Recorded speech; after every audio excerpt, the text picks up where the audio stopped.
முன்னல் இருந்த ஆட்சியாளர்களை அவர்கள் மீது கல்லெறிந்தீர்கள், அவர்களை ஊழல் என்றீர்கள், அவர்கள் சரியாக செய்யவில்லை என்றீர்கள். ஆனால் இப்பொழுது நீங்கள் நடக்கிற நடவடிக்கை என்ன? இந்த நாட்டில் நடைபெறுகின்றது உங்களுடைய அரசாங்க ஜனநாயக நடைமுறையா அல்லது என்பிபி கட்சியினுடைய அராஜகமா நடைபெறுகிறது என்பதை தயவு செய்து முதல்ல வெளியிடுங்கள். இது என்ன ஜனநாயகம்? இது பச்சை அராஜகம், வெளிப்படையான ஒரு அராஜகம். அப்ப நீங்கள் இந்த சபைகளை கலைத்து விடுங்க. நாட்டிலே ஏற்பட்டிருக்கின்ற இந்த மிகப்பெரிய இடருக்கூடான அதற்கு பின்னான விளைவுகள் என்பது மக்களை பெருமளவிலே பாதித்திருக்கின்றது. நான் ஏற்கனவே சொன்னது போல இயற்கையை இந்த நாடு சரியான முறையில் பேணவில்லை.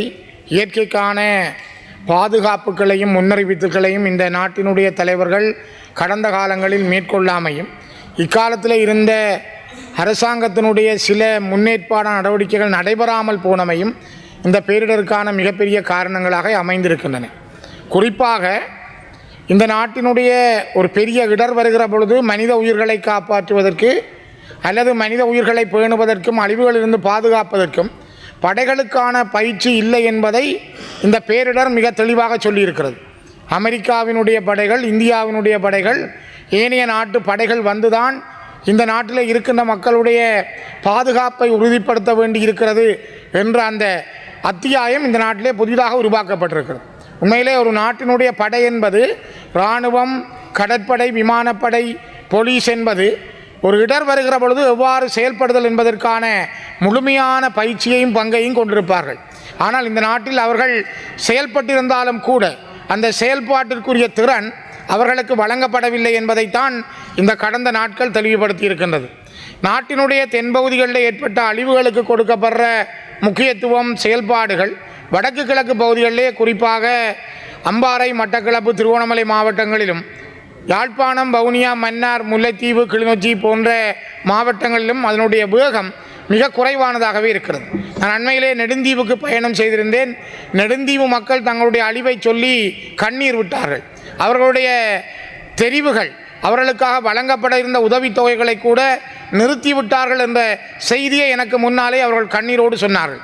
அவருடைய தொலைத்தொடர்பு வசதிகள் இருக்கவில்லை, அவர்களுக்கான போக்குவரத்து வசதி இல்லை. இப்பொழுதும் கூட நெடுந்தீவுக்கான ஒரு போக்குவரத்து வசதி சீரானதாக இல்லை.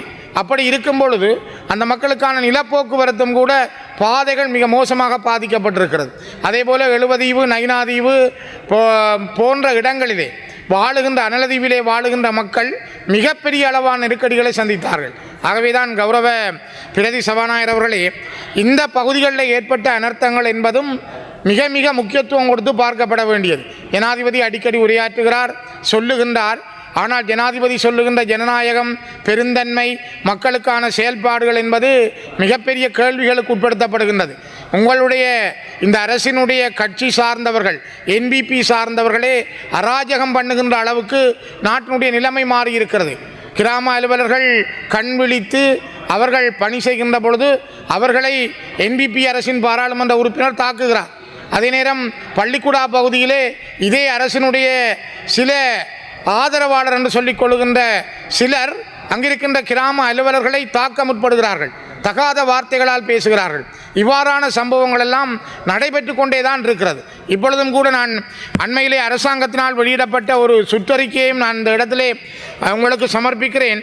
சுற்றறிக்கை இலக்கம் PS சாய்கோடு DASA சாய்கோடு சர்க்குலர் சாய்கோடு 7 சாய்கோடு 2025 ஆகஸ்ட் 22 ஜனாதிபதி செயலகத்தினால் வெளியிடப்பட்ட பிரஜாசக்தி வறுமை ஒழிப்புக்கான தேசிய இயக்கம். இந்த பிரஜாசக்தி வறுமை ஒழிப்புக்கான தேசிய இயக்கம் என்பது இங்கே இருக்கின்ற நாட்டினுடைய தேர்தல் மூலம் தெரிவு செய்யப்பட்ட பாராளுமன்றம், மாகாண சபைகள், நகர சபைகள், மாநகர சபைகள், பிரதேச சபைகளுடைய உறுப்பினர்களின் செயல்பாடுகளை கேள்விக்குள்ளாக்கி இருக்கிறது. அவர்களுடைய செயல்பாடுகளை முடக்கி இருக்கிறது. மிக முக்கியமாக அதனுடைய நோக்கங்கள் கூட அந்த மக்களுக்கான வறுமை ஒழிப்பு மற்றும் அவர்களுக்கு பொருத்தமான அபிவிருத்தி முன்மொழிவுகள், இந்த விடயங்களை செய்வதற்காக என்று சொல்லப்பட்டால், ஏற்கனவே மக்களால் தெரிவு செய்யப்பட்ட இந்த பிரதேச சபைகள், நகர சபைகள், மாநகர சபைகளுக்கு என்ன பணி இருக்கிறது? ஏன் இந்த ஜனாதிபதியினால் வெளியிடப்பட்ட இந்த சுற்றறிக்கையிலே பாராளுமன்ற உறுப்பினர்களுக்கான எந்த சந்தர்ப்பமும் வழங்கப்படவில்லை. இங்கே அமைச்சர்கள், அமைச்சின் செயலாளர்கள், ஜனாதிபதி, இந்த நாட்டினுடைய ஆளுங்கட்சியைச் சேர்ந்த அவர்களுடைய ஒருங்கிணைப்பு குழுவின் தலைவர்கள் அவர்கள் பிரதேசத்துக்கு இருக்கின்ற ஒருங்கிணைப்பு குழு தலைவர்களுக்கு தான் அந்த அதிகாரம் வழங்கப்பட்டிருக்கிறது. அப்படி என்றால் இதற்கு பின்னாலே இந்த நாட்டிலே மக்களால் தெரிவு செய்யப்பட்ட பாராளுமன்ற உறுப்பினர்கள், பிரதேச சபைகளுக்கு தெரிவு செய்யப்பட்ட கௌரவ மேயர்கள், கௌரவ நகரபிதாக்கள், கௌரவ தவிசாளர்கள், இவர்களுக்கு என்ன பணி? அப்போ நீங்கள் இந்த சபைகளை கலைத்து விடுங்கள். ஜனநாயகத்தின் தேர்தல், இந்த நாட்டிலே ஒரு தேர்தல் மூலம் தெரிவு செய்யப்படுதல் என்ற விடயங்களை நாங்கள் இல்லாமலே செய்து விடலாம். கடந்த 60 ஆண்டுகளுக்கு மேலாக ஆயுத வழியிலே இருந்த ஒரு இயக்கம் இவ்வளவு காலம் பொறுத்திருந்து நீதியாக நீங்கள் ஒரு தேர்தல் மூலம் தெரிவு செய்யப்பட்டவர்களை நாங்களே சொல்லிக் கொள்கிறோம். நீங்கள் தேர்தல் மூலம் ஜனநாயக முறைப்படி தெரிவு செய்து வந்த பிற்பாடு பாராளுமன்ற உறுப்பினர்களையும் பிரதேச நகர மாநகரத்தினுடைய உறுப்பினர்களையும் புறந்தள்ளி மாகாண சபைகளையும் தள்ளி வைத்துவிட்டு நீங்கள் நினைக்கின்றவர்களை ஜனாதிபதி நியமிக்கலாம் என்றால் இது என்ன ஜனநாயகம்? இது பச்சை அராஜகம், வெளிப்படையான ஒரு அராஜகம். இந்த நாட்டிலே பார்க்கின்ற பொழுது கண்ணுக்கு முன்னாலே இந்த பிரஜா சக்தி என்கிற உறுப்பினர்கள் மிகப்பெரிய அராஜக நடவடிக்கைகளில் ஈடுபடுகிறார்கள். பிரதேச ஒருங்கிணைப்பு குழு தலைவருக்கு அங்கீகாரம் வழங்குகிறீர்கள். அவர் நினைக்கிறவரை அந்த கிராம அலுவலர் பிரிவிலே தலைவராக்கலாம். இது எந்த சட்டத்தில் இருக்கிறது? எந்த நாட்டில் இது? எந்த ஜனநாயகம்? அந்த ஒரு வட்டாரத்துக்கு 2 அல்லது 1 அல்லது 3 கிராம அலுவலர்களை உள்ளடக்கிய ஒரு வட்டார உறுப்பினர் இருக்கிறார், மக்களால் தெரிவு செய்யப்பட்ட உறுப்பினர் இருக்கிறார். ஆனால் அதே வட்டாரத்தில் மக்களால் நிராகரிக்கப்பட்ட ஒருவரை நீங்கள் இந்த பிரஜா சக்திக்கான தலைவராக உங்களுடைய கட்சி நியமிக்கிறது. அரசாங்கமா இது கட்சியா? இந்த நாட்டில் நடைபெறுகின்றது உங்களுடைய அரசாங்க ஜனநாயக நடைமுறையா அல்லது என்பிபி கட்சியினுடைய அராஜகமா நடைபெறுகிறது என்பதை தயவு செய்து முதலில் வெளியிடுங்கள். நீங்கள் நாட்டில் இருக்கின்ற முன்னல் இருந்த ஆட்சியாளர்களை அவர்கள் மீது கல்லெறிந்தீர்கள், அவர்களை ஊழல் என்றீர்கள், அவர்கள் சரியாக செய்யவில்லை என்றீர்கள். ஆனால் இப்பொழுது நீங்கள் நடக்கிற நடவடிக்கை என்ன? அவர்கள் ஆயுத ரீதியாக எங்களுடைய மக்களை அராஜகம் செய்தார்கள், இனப்படுகொலை செய்தார்கள். அதனையே மிக மெதுவாக கண்ணுக்கு தெரியாத நூதனமான முறையிலே அறிக்கைகள் மூலம், சுற்றறிக்கைகள் மூலம் என்பிபி இன்னும் ஒரு மிகப்பெரிய இனப்படுகொலையை, இன அழிப்பை இந்த நாட்டிலே செய்வதற்கு முயற்சிக்கிறது.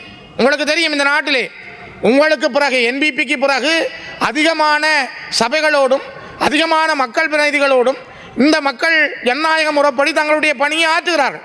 நான் நினைக்கிறேன் கடந்த காலங்களில் இருந்த அராஜக அரசுகள் அல்லது சிங்கள பேரினவாத அரசுகள் கூட அந்த மக்களால் தெரிவு செய்யப்பட்ட பிரதிநிதிகளை இயங்க விட்டார்கள். அவர்களுக்கான ஒரு சந்தர்ப்பத்தை கொடுத்தார்கள், அவர்களுடைய பெயர்களை கேட்டுக்கொண்டார்கள், கருத்துக்களை கேட்டுக்கொண்டார்கள்.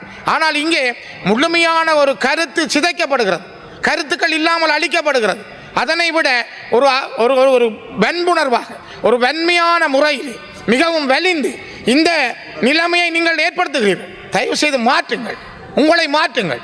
நீங்கள் நாட்டில் எல்லாரும் தேவை, ஒரு சுயமான வாழ்வு, மக்களுக்கான புரிதல், மக்களுக்கான புரிந்துணர்வு, இந்த மக்களுக்கான நல்லெண்ணம் உங்களிடம் இருக்கிறதென்றால் ஏன் இவ்வாறான வேலைகளை உங்களால் செய்ய வேண்டும்? சமூக வலுவூட்டல் அமைச்சு, அவர்கள் கொண்டு வந்திருக்கிற சமூக வலுவூட்டல் அமைச்சினுடைய செயலாளர், அதனை விட அவருக்கு கீழே இருக்கின்ற அவருக்கு கீழே இருக்கின்ற ஒவ்வொருவர், அதிலும் குறிப்பாக இங்கே சொல்லப்படுகின்றது 4வது பிரிவிலே 4.2 சமூக அபிவிருத்தி குழுவானது ஒரு தலைவர், ஒரு செயலாளர் மற்றும் 5 அலுவலர்கள். இதிலே பொருளாதார அபிவிருத்தி உத்தியோகத்தர் இருக்கிறார், கிராம அலுவலர் இருக்கிறார், சமுத்தி உத்தியோகத்தர் இருக்கிறார், வேறு சேர்ந்த சில அக்ரேரியன் சம்பந்தமான உத்தியோகத்தர்களும் இருப்பார்கள். ஆனால் ஏன் ஒரு பிரதேச சபையினுடைய தவிசாளர் இருக்க முடியவில்லை? ஏன் ஒரு பிரதேச சபையினுடைய அந்த வட்டாரத்தை பிரதிநிதித்துவப்படுத்துகின்ற உறுப்பினர் இருக்க முடியவில்லை? அந்த வட்டாரத்திலே தேர்தல் கேட்டு தோற்றவரை நீங்கள் அந்த பிரஜா சக்திக்கு தலைவராக்குகிறீர்கள். என்ன ஜனநாயகம் இது? என்ன நாட்டினுடைய நீதி? தயவு செய்து முதல் சிந்தியுங்கள். மிகப்பெரிய ஊழல் இது, வெளிப்படையான ஊழல். ஆகவே நான் உங்களுக்கு திரும்ப சொல்ல நினைப்பது என்னென்றால், நாங்கள் திரும்ப திரும்ப உங்களிடம் எதிர்பார்ப்பது ஒரு நீதியான அரசு, ஒரு நியாயமான அரசியல் நடவடிக்கைகளை, ஒரு கௌரவமான அரசியல் பாரம்பரியத்தை. ஏனென்றால் நீங்கள் முதல் ஒரு பாரம்பரியமான பரம்பரை ரீதியான அரசியல் ஒழுங்குகளில் இருந்து வேறுபட்டவர்களாக மக்களுடைய அடித்தள மக்களுக்கு வேலை செய்துதான் நீங்கள் இந்த அரசியல் முறைக்கு வந்தீர்கள் என்று எல்லாரும் பேசிக்கொள்கிறார்கள். நீங்களும் அதைத்தான் சொல்லுகிறீர்கள், நாங்களும் அதனை வரவேற்கிறோம். ஆனால் அப்படியான நீங்கள் வந்தவுடனே கடந்த கால அரசுகள் செய்ததைப் போலதான் உங்களாலும் இதனை இவ்வாறு தான் செய்வோம், நாங்களும் இந்த அராஜக முறையில் தான் இருப்போம் என்றால் நீங்கள் கொண்டு வந்த தேர்தல் விஞ்ஞாபனம் என்ன? நீங்கள் இப்பொழுது ஒரு ஆட்சியிலே அரசாங்கமாக இருந்து கொண்டு நீங்கள் செய்கின்ற அராஜக நடவடிக்கைகள் என்ன? தயவு செய்து மாற்றுங்கள். உங்களை மாற்றுங்கள், மக்களுடைய பிரதிநிதிகளை மதியுங்கள். ஒரு சாதாரணமாக ஒரு கிராமத்திலே அந்த மக்கள் ஒருவரை தங்களுடைய பிரதிநிதியாக தெரிவு செய்திருக்கிறார்கள். அந்த மக்கள் பெரும்பான்மையாக சபைகளை அமைத்திருக்கிறார்கள். அந்த சபைகளுடைய அந்த அங்கீகாரங்களை நீங்கள் அனுமதிக்க தயாராக வேண்டும். அவற்றை புறந்தள்ளி நீங்கள் கொண்டு வருகின்ற, நீங்கள் அதிகாரபூர்வமாக ஜனாதிபதி நியமிக்கின்ற ஒருவர் எடுக்கிற தீர்மானம், அவருக்கு கீழே பிரதேச ஒருங்கிணைப்பு குழு தலைவர் எடுக்கிற தீர்மானம் தான் இந்த நாட்டினுடைய அபிவிருத்தி என்று நீங்கள் நினைத்தால் அதுதான் ஜனநாயகமா? அதுதான் நீதியானதா? தயவு செய்து கௌரவ பிரதி சபாநாயகர் அவர்களே, நாங்கள் திரும்பவும் மூலம் கேட்பது, உண்மையான நாட்டினுடைய அனர்த்தத்துக்கு நீதி வேண்டுமென்றால், இந்த நாட்டினுடைய அனர்த்தத்துக்கு ஒரு நல்ல நிலையை உங்களால் உருவாக்க எல்லோருடைய ஒத்துழைப்பும் வேண்டுமென்றால், எல்லா நாடுகளிடமிருந்து நீங்கள் உதவி தாருங்கள் என்று கேட்கிறீர்கள் என்றால், அந்த நாடுகளுடைய மனங்கள் ஜனநாயகத்தை சரியான முறையில் விதையுங்கள், உண்மையை சொல்லுங்கள், அதனூடாக நீதியை நிலைநாட்டுங்கள். விரைவாக உங்களுடைய நல்லெண்ணத்தை நாங்கள் எதிர்பார்க்கிறோம் என்பதை நான் மீண்டும் பதிவு செய்கிறேன். மேலதிக செய்திகளுக்காக எமது யூடியூப் தளத்தை சப்ஸ்கிரைப் செய்யுங்கள்.